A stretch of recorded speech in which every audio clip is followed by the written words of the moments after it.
The suspected would-be bomber thought he was communicating with a co-conspirator, a new friend.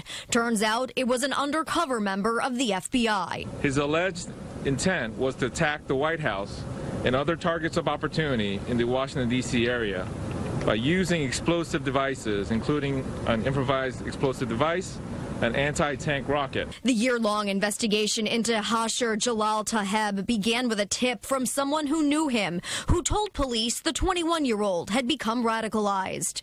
Details of targets, including the Statue of Liberty, were outlined in this criminal complaint. It says the Atlanta man planned to attack the West Wing of the White House, quote, to go in and take down as many people as they possibly could.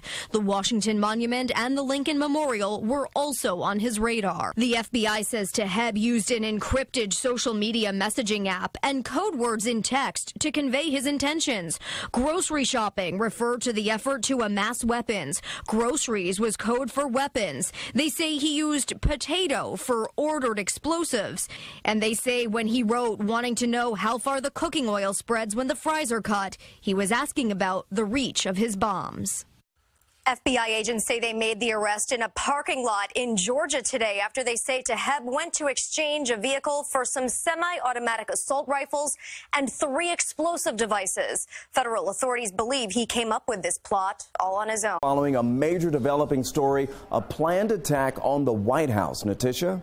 And Ron, at the center of this terror attack, 21-year-old Hasher Taheb of Cumming. Now, what the FBI says, they arrested him tonight, but what they are saying is that he had been planning this for more than a year, not only to blow up the White House, but other Washington, D.C. sites. Ashley Johnson is live in Taheb's neighborhood tonight, where things look to be pretty calm right now, but earlier, just a couple hours ago, it was a very different scene. Ashley.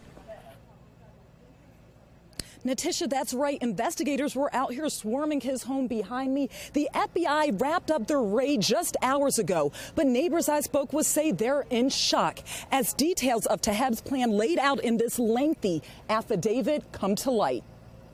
We've all been living in the dark about it. We had no idea there was a concern. The court documents spell out step by step 21-year-old Hasher Taheb's self-proclaimed defensive jihad. The FBI received a tip from a community member back in March.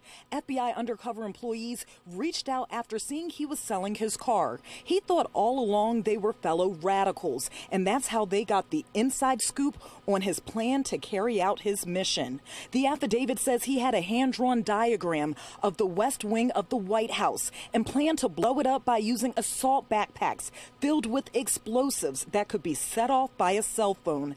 In messages he exchanged with FBI undercover operators, Taheb referred to the weapons as groceries and used code names like potato when referring to explosives. At one point, Taheb wanted to know the blast radius, asking how far the cooking oil spreads when fries are cut. His alleged plan was to blow a hole in the White House so his group could enter and take down as many people as possible. Also on his hit list, the Washington Monument, the Lincoln Memorial, and a specific synagogue. Court documents say Taheb's plan of attack was set for tomorrow, January 17th. But today, when he met up to buy the weapons, undercover agents arrested him. And officials say all threats have been neutralized. Taheb's case will go before a grand jury. All right. Thank you so much, Ashley. And officials are making it clear to us tonight that all of Taheb's targets were in Washington, D.C. There were no plots to attack the Super Bowl that is coming up here at Mercedes-Benz Stadium. And on that note,